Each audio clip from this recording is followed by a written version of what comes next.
Ladies and gentlemen, welcome aboard. Talk English freely.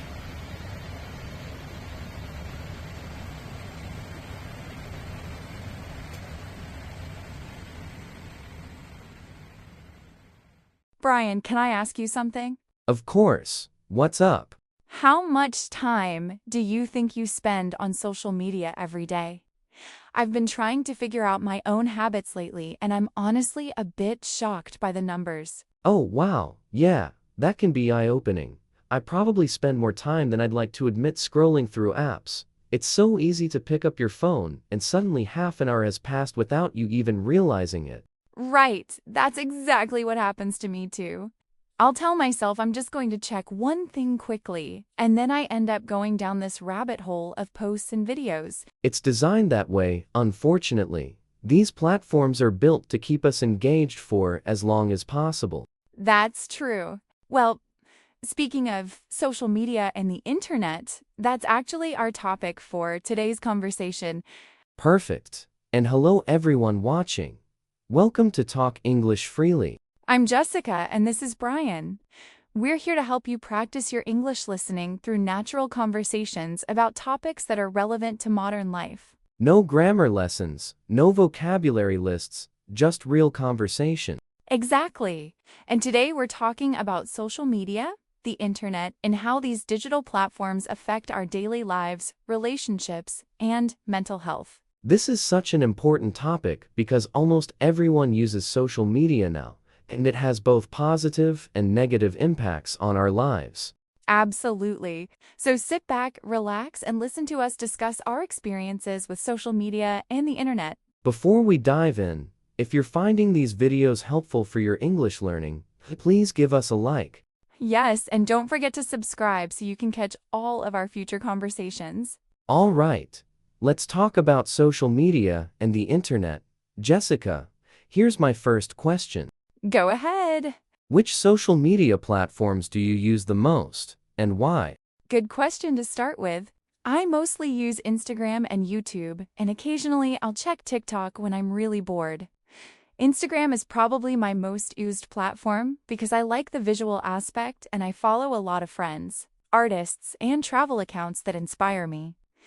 YouTube is great for learning new things or watching longer-form content when I actually want to sit down and focus on something. That makes sense. Instagram is definitely popular for staying connected and discovering new content. Do you ever feel like you spend too much time on these apps? Or do you feel like your usage is pretty balanced? Honestly, I think I spend too much time on them sometimes. There are days when I realize I've been scrolling for an hour or more without really getting anything valuable out of it. It's become such an automatic habit that I don't even think about it anymore. I just reach for my phone whenever I have a free moment. I can definitely relate to that. It becomes almost like a reflex. Yeah, exactly. What about you, Brian? Which platforms do you use? I mainly use Twitter, or X as it's called now, and YouTube. I like Twitter because I can follow news, interesting thinkers, and stay updated on topics I care about without needing to watch videos or look at photos. It's more text-based, which I prefer for quick information. YouTube is great for entertainment and learning. Just like you said, I watch a lot of documentaries, tutorials, and video essays. That's interesting. I've never really gotten into Twitter because it feels a bit overwhelming to me with all the constant updates and debates. Yeah, it can definitely be a lot sometimes. The platform moves really fast, and there's often a lot of arguing and negativity, which can be draining. I try to curate my feed carefully, so I'm mostly seeing content I actually want to engage with. That's smart. All right, here's another question. What do you think are the main benefits of social media? I think the biggest benefit is connection. Social media allows us to stay in touch with friends and family who live far away, and it helps us maintain relationships that might otherwise fade over time. It's also great for networking professionally and finding communities of people who share your interests. No matter how niche those interests might be, you can learn so much from other people's experiences and perspectives. I completely agree with all of that. Social media has made the world feel smaller, in a good way, where you can connect with people across the globe instantly. I also think it's really valuable for discovering new ideas, learning skills, and staying informed about what's happening in the world. There's so much free educational content available now that wasn't accessible before. Absolutely. The access to information and education is incredible. Right. Okay, here's the flip side. What do you think are the biggest downsides or negatives of social media? There are quite a few downsides, unfortunately. One of the biggest issues is the comparison trap, where you're constantly seeing other people's highlight reels and feeling like your own life doesn't measure up. It can create a lot of anxiety, insecurity, and feelings of inadequacy, especially for younger people who are still figuring out who they are.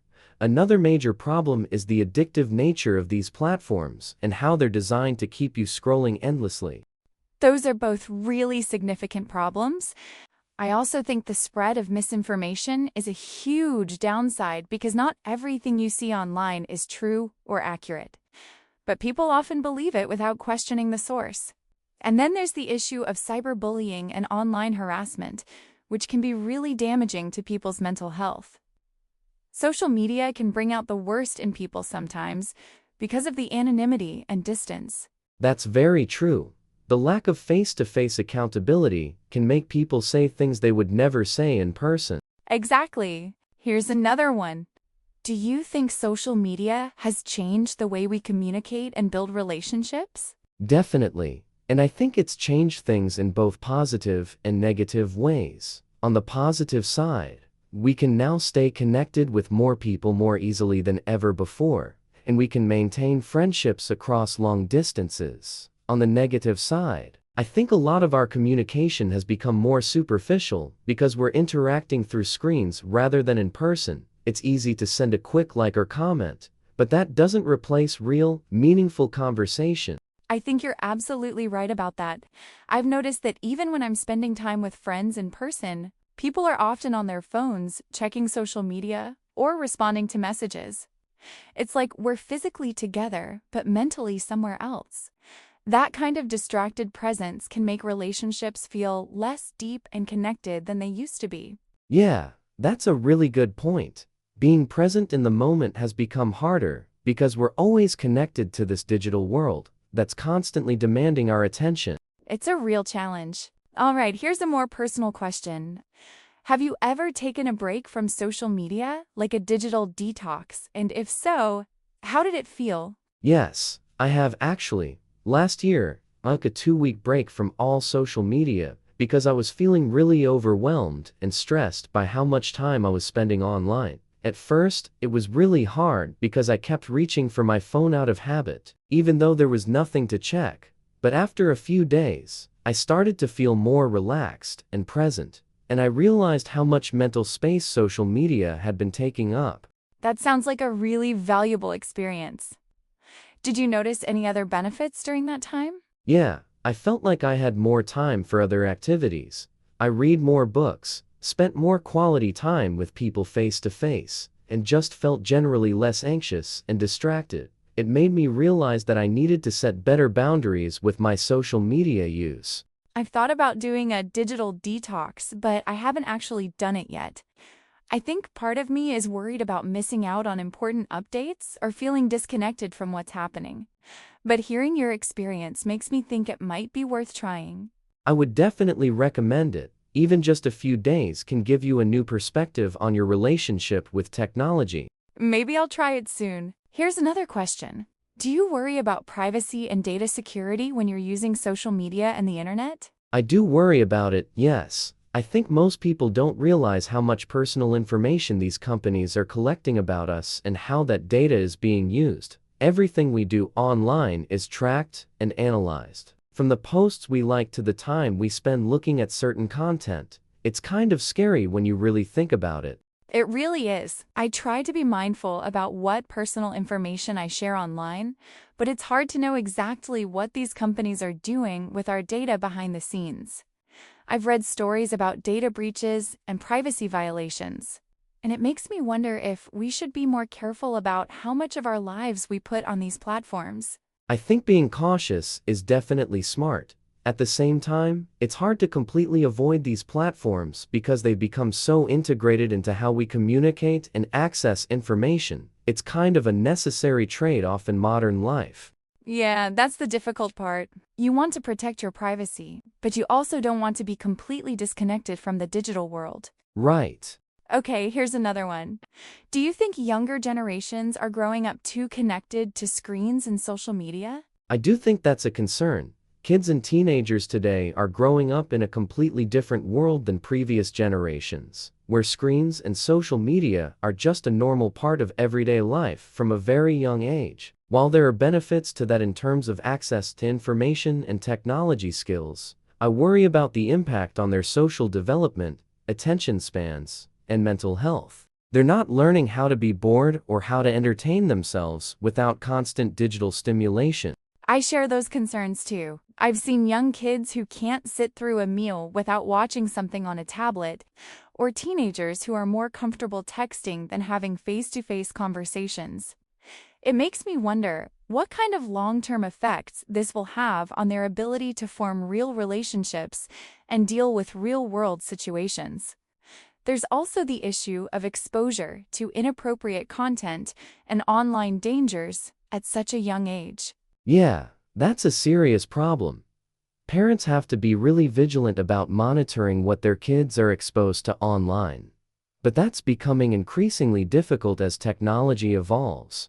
It's definitely a challenging issue for parents today. Here's a different kind of question. Do you think you could live without social media and the internet if you had to? Honestly, I don't think I could live completely without the internet at this point. So much of modern life requires internet access, from work to banking to staying informed about what's happening in the world. But I think I could live without social media specifically if I really had to. It would be an adjustment, but I think I would probably be happier and more productive without it. I feel the same way. The internet itself has become essential for so many things, but social media is more of a luxury or a habit than a necessity. I think I would miss certain aspects of it, like staying updated on friends' lives and discovering new content, but I don't think it would be impossible to give up. In fact, it might be freeing in some ways to not have that constant connection and comparison. Yeah, there's definitely something appealing about the idea of disconnecting and living a simpler, less digitally dependent life. There really is. All right, last question. What advice would you give to someone who wants to have a healthier relationship with social media and the internet? I think the most important thing is to set clear boundaries for yourself. Decide how much time you want to spend on these platforms each day and stick to it by using app timers or scheduling specific times when you'll check social media. Be intentional about what you're consuming and unfollow accounts that make you feel bad about yourself or add negativity to your life. And make sure you're balancing screen time with real-world activities and face-to-face interactions. Those are all excellent suggestions. I would add that it's important to be mindful of why you're using social media in the first place and whether it's actually serving a positive purpose in your life. Ask yourself if you're using it to genuinely connect with others and learn things, or if you're just mindlessly scrolling out of boredom or habit. And don't be afraid to take breaks when you need them, whether that's for a day, a week, or longer. That's really good advice. Being conscious of your habits and motivations is key. Definitely. Well, Brian, I think we've covered social media and the internet pretty thoroughly today. We really have. This has been a really thought-provoking conversation. I agree. I hope everyone listening found it interesting and maybe even reflected a bit on their own social media habits. Same here. Thanks so much for watching today, everyone. We hope you enjoyed our discussion about social media and the internet. These are topics that affect all of us in the modern world, so we'd love to hear your thoughts. Which social media platforms do you use the most? Do you think you spend too much time online? Have you ever done a digital detox? Share your experiences and opinions in the comments below. We always enjoy reading what you have to say. And if this conversation helped you practice your English listening skills, please give us a like. It really helps us continue making these videos for you. Don't forget to subscribe if you haven't already so you don't miss any of our future conversations. We have more interesting topics coming up. All right, everyone, thank you so much for being here with us today. Take care and remember to be mindful of your screen time. See you next time. Bye. Bye.